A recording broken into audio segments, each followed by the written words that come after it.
Aloha, Marine Corps Base Hawaii. It's Corporal Stacy here with another edition of the Hawaii Marine. Here's what happened around the island.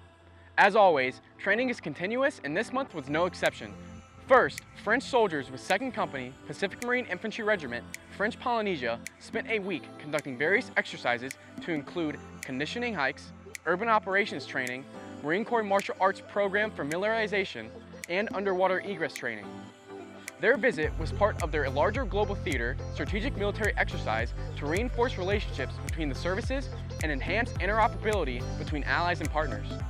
Over at Marine Corps Training Area Belos, School of Infantry West Hawaii Detachment tested and evaluated their Advanced Infantry Marine Corps students in urban operations training. AIMC is designed to enhance and test Marine skills with a focus on patrolling techniques and operational procedures, which improve students' capabilities and resiliency, enhancing their unit's overall readiness. Meanwhile, at Crater Range, 3rd Marine Littoral Regiment demonstrated one of MLR's many Fight Now capabilities, conducting a live-fire machine gun range. Marines sharpened their proficiency and ability to put rounds on target while executing cold-to-hot position maneuvers and weapon systems employment. This training allowed Marines to hone their weapon handling skills and effectiveness. Lastly, Marines with 3rd Marine Littoral Regiment participated in a strategic mobility exercise facilitated and conducted at Marine Corps Air Station Kaneohe Bay.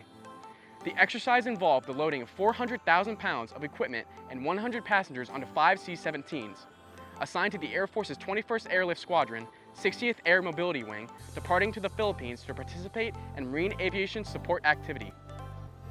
MASA 23 aims to enhance the combined and joint interoperability between Philippines and U.S. Marine Forces in conducting combined tactical operations and heliborne operations.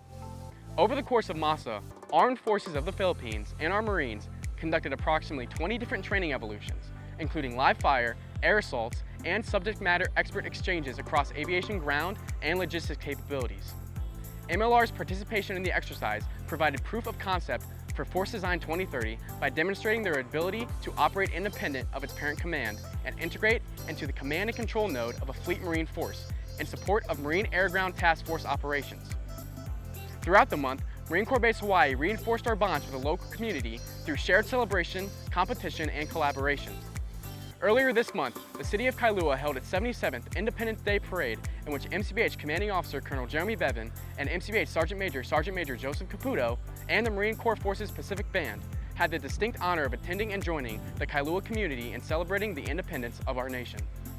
Later in the month, Marine Corps Base Hawaii co-hosted the annual 2023 John D. Calpico Canoe Regatta in partnership with the Hui Nalu Canoe Club. The regatta brought 18 canoe clubs from across Oahu together for an exciting day of racing and competition. MCBH Commanding Officer Colonel Jeremy Bevan has more to add on the regatta. Well, it's just an opportunity to make relationships and to get to know folks. So as we have Marines interacting with these canoe clubs, as we have an opportunity to compete together and to get to learn about each other, we also get to learn some of the culture, the history, their tradition, all those things that are important to our neighbors out in Kailua and Kaneohe and the surrounding islands as well. So as we form those relationships then, it helps us understand what's important to them as a community and allows us just to be better neighbors and to be better partners with them. Thank you, sir.